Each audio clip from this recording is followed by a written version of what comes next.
All right, guys, we're back here in Yakima, Washington with Eric. How's it going, Eric? Well, pretty good. I woke up feeling refreshed today, at least.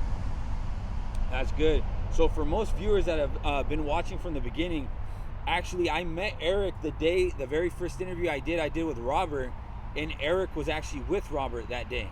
So yeah, as we finally come back full circle, now I've finally gotten to interview Eric.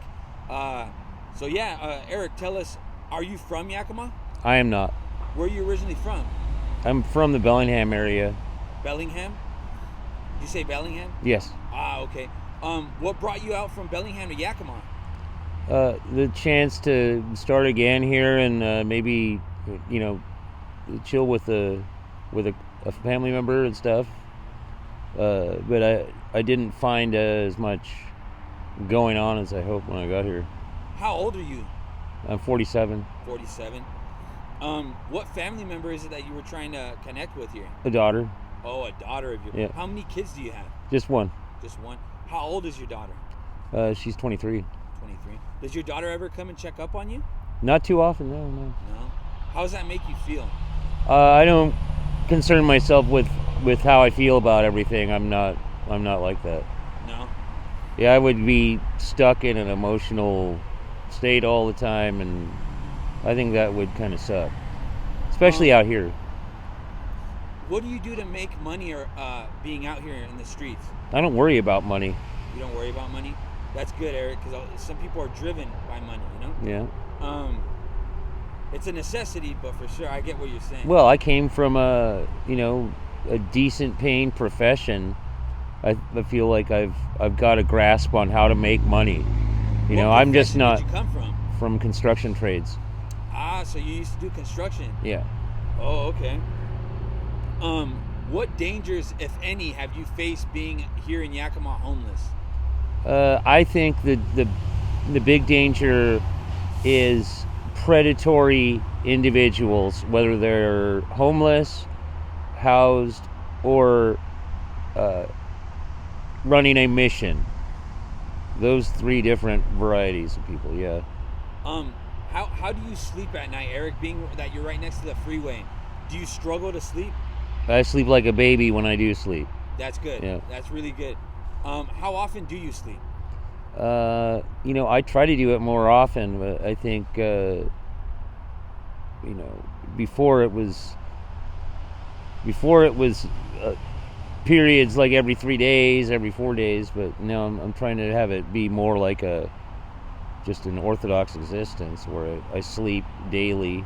What about your eating? Do you get to eat every day? No, it depends. It's feast or famine, really. Do you go to the mission to get some food? No, they do not welcome me any longer at the mission due to my being outspoken. What's that? Due to my being outspoken. I'm very likely to offer criticism on how they could do better, and they're very likely to promote an environment which continues my homelessness so that they can benefit financially from it. How long have you been homeless? That one, it depends on whether you want to, look at my present condition or consider how long I've been borderline homeless, which has been a good amount of time. I mean, I would say most of my adulthood has been borderline homeless, really. What would you attribute to the reason that you became homeless? I think my own choices lead to sort of, financial shortfall all the time on covering things. And I would say plainly and clearly, inflation has eaten away the value of my dollar, causing every landlord to increase rent due to their own needs. So I would say the Federal Reserve Act is why I'm homeless, pretty clearly. If I'm going to be an overthinker, as people accuse me of, it's pretty much the truth. Do you do any drugs being out here in the streets? Well, as often as I can, yeah. What kind of drugs? I use a stimulant and lots of marijuana, occasionally some alcohol, yeah. Do you do meth, fentanyl, stuff like that? I don't mess with fentanyl, no. That's good. That's really good. like I just said earlier with her, yeah, it's pretty bad out here, you know, with the fentanyl and stuff. So that's good that you don't mess with that. Well, I do mess with the individuals on it and try to encourage them to change. You know, give them at least one person that's not going to be encouraging the addiction, really. How often do you get to bathe being out here, man? Not often enough, man. And what do you do to bathe? Do you go well, you can't go to the mission no more. Yeah, really, for me, it's very difficult. It's going to be on the occasion that someone allows me to use their motel room or something like that. Room, yeah, stuff like that. Yeah, I'm I've got sort of a physical condition that really prevents me from wanting to get in that river, and I don't want to. Yeah, I don't want to get into the cold ass river, and and I don't like the. I don't like the hooker bath, and I just. Yeah. I mean, I it's got to be all or nothing really for me. I want to get in and thoroughly clean, and change my clothes, and otherwise I'm going to look like Charlie Brown or Fred Flintstone, that he's constantly wearing the same thing, For sure. So, I mean... yeah, no, and the reason I asked that question is I want people to understand the struggle that you're going through, you know what I mean? Because now that you're out of the UGM, the Union Gospel Mission... It's a struggle there, man. Yeah, for sure, but I mean, even for you that you can't even shower now, that's... I couldn't shower at the damn mission, man. I would have to... They would hold me, I'd have to give up, 3/4 of my day to get a 15-minute slot to get a shower, man. I'd have to sit there and wait until 3 o'clock sometimes to get my shower.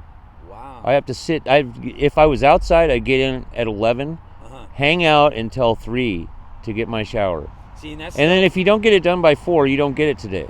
See, and that's stuff that we don't know about, that viewers... So that's good for the viewers to understand, the struggle, man. Well, they ought to understand that it isn't as basic as they view it to be. And when I was not this deep in, man, I had judgments about homeless people that now I find to be faulty, because I didn't... What were those judgments? Well, I assumed a lot of things about people rather than checking with them what was up, Yeah. So, I mean... what views have changed for you?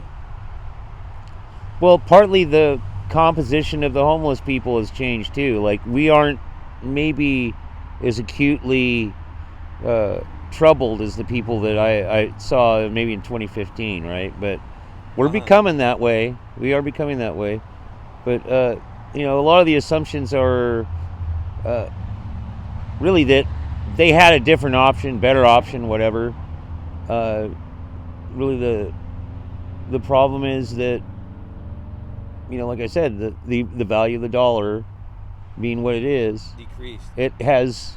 There's all kinds of downward pressures on the American lifestyle, and that are not being addressed. That we're really busy being kind to many people around the world with foreign aid or with refugee resettlement programs that bring people here, yet we have people from here that should be our focus, and they're not the focus.